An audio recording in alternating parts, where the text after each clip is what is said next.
Pastor Luan, vamos lá. Olha, o que constitui um casamento de acordo com a Bíblia, Pastor Luan? Vamos lá, pastor.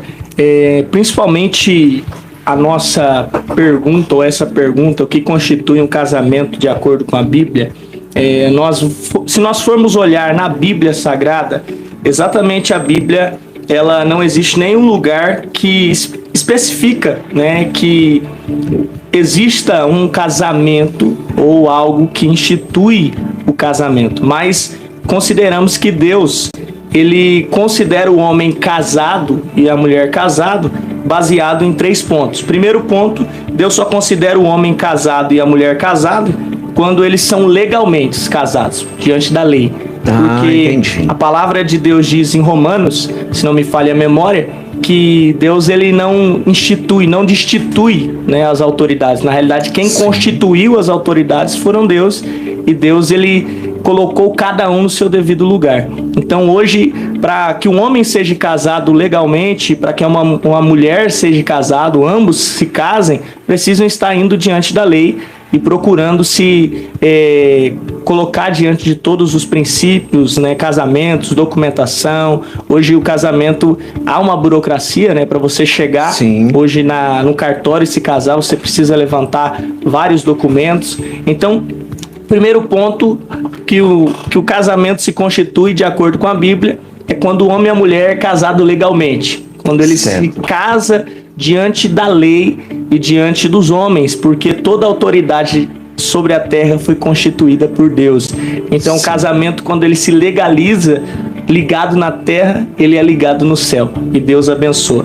O segundo ponto é quando o homem e uma mulher são casados, né, aos olhos de Deus, e completam aí essa cerimônia que todos que casam e todos que querem casar sonham, né, com o dia da cerimônia. Sim. Né, com o dia de entrar, ver a esposa entrando de noiva, né, ver o esposo de terno esperando, né, próximo ao pastor ou ao padre, para que ele possa receber a noiva. Então, o segundo princípio para um casamento, de acordo com a Bíblia, é o cerimonial. É quando ele passa por essa cerimônia conjugal e faz os seus votos, né? Fazendo o voto entre o homem e a mulher, prometendo ser fiel na saúde, na doença, na riqueza, na pobreza, e até que a morte os separe. Então, esse é o segundo ponto que a Bíblia ela nos constitui. É o casamento quando ele envolve a aliança, a troca da aliança entre o homem e a mulher.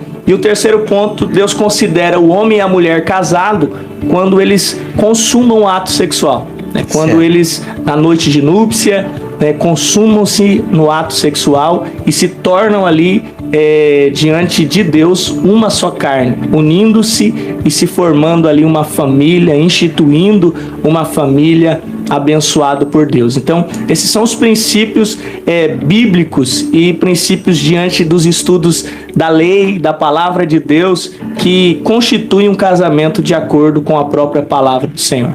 Então vamos lá, o primeiro passo é o casamento legal. Isso. Diante da lei. Diante da lei. Então não existe aquele negócio de amigado com fé, casado é. Não existe. Os antigos falavam isso, não né? Não existe, exatamente. Amigado com fé, casado é. Não, diante da Bíblia não existe isso. Diante da Bíblia não existe. Tá certo. Então o primeiro passo aí, isso foi lá e casar diante da lei. E o segundo passo? O segundo passo é o homem fazer os votos. O homem e a mulher trocar os seus votos. É aquela cerimônia que tem lá na igreja. Aquela cerimônia. Então não é só um ritual, não. Não é só um ritual. É necessário fazer aquilo lá. Ser abençoado. Entendi. Né? Ter um sacerdote abençoando o seu casamento, ligando o seu casamento. Entendi. Ah, pastor, mas hoje eu não tenho condição de fazer uma festa. Né? Mas nada impede de você convidar o seu pastor, o seu padre, para poder abençoar a sua vida, abençoar o seu matrimônio, e você poder fazer os seus votos para o seu esposo e para sua esposa e ser abençoado por Deus. Muito bom. E o terceiro passo é a noite de núpcias. A noite de núpcias. Né? Isso também é importante também, diante da palavra de Deus também, diante de Deus. Exatamente. Tá certo? Porque nesse momento, na noite de núpcias, é que os dois vão se tornar Uma só carne. uma só carne. Fala Muito sobre bom. a aliança, né? Que fala sobre Que é uma aliança. aliança. É uma aliança. Tô falando que a minha esposa tá querendo participar também, então pode perguntar. O ato sexual também Muito bom. fala-se de uma aliança. Né? E por Consumo- falar em- Falou que usa uma aliança. Exatamente. É verdade, não é à toa que se usa uma O aliança. símbolo da aliança é o símbolo que você é aliançado com alguém. Olha só, minha esposa, hein? Aprofunda aqui hoje. Tá, tô falando pro senhor.